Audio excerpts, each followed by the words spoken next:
I guess so today I'm going to be briefly talking about how to find a good sensitivity for you in Overwatch 2 and how to approach your sensitivity in Overwatch 2 if you come from Valorant or just in general, okay? So this game, I'll go ahead and show you my sensitivity. I play 800 DPI, my sensitivity is 4.32. I raised my sensitivity very slightly. If you guys want to figure out how to change your Valorant sensitivity to Overwatch 2, you go to Google, type in FPS sensitivity converter, and then type in your Valorant sensitivity and DPI, and it'll spit you out this value here. So also here, we can also go to change hero, and then we can change a specific setting on a hero.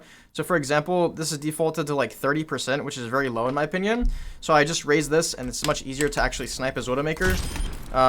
So keep that in mind. Like, so for example, not just Widowmaker, but if you play Ana, if you play Tracer, if you play any specific agent that you think you want to change the sensitivity on, this is where you can do that. So click change hero and then just pick them. So keep that in mind. But let's go ahead and move into the general guide for sensitivity now, right?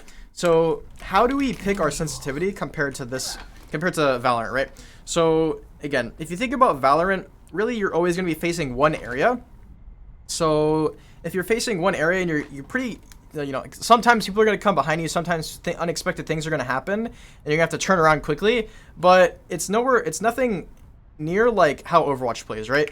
Overwatch, there's a monkey jumping over you, there's a Genji dashing through you, there's a Tracer behind you, there's someone always flanking, something's always happening, something's always going on. Things are rapidly changing, like, all the time, right?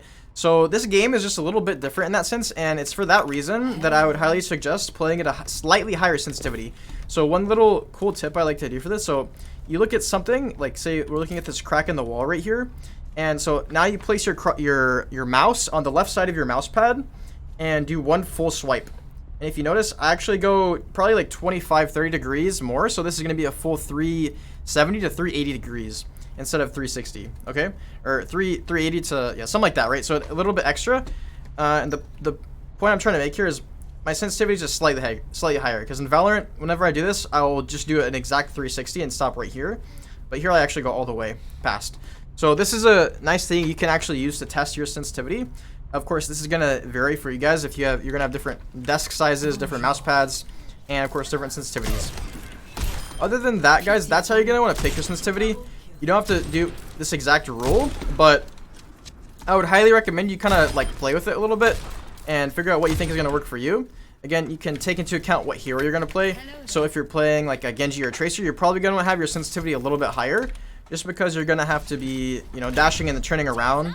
Like you're doing stuff like this, or you're like shooting someone and you're like dashing behind them and then shooting them, or you're like Genji dashing through and then turning around quickly.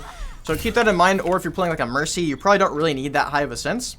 These are all things to really kind of take into account whenever you're basically figuring out what agent do you really want to play, or what sense do you really want to play on. Other than that, if you want to practice your sensitivity, the range is of course a good place to be doing this. You get practice tracking, you practice just. I think the range is probably better for getting comfortable with your abilities, especially if you're a newer person to Overwatch. But you can definitely expect more guides from my channel. If you're new here, welcome. I have Valorant videos that I posted in the past, but now I'm going to be playing a lot of Overwatch 2. So hopefully you guys enjoyed this video. If you have any questions about sensitivity or anything, let me know in the comments down below, and I'll see you guys in the next one. Peace.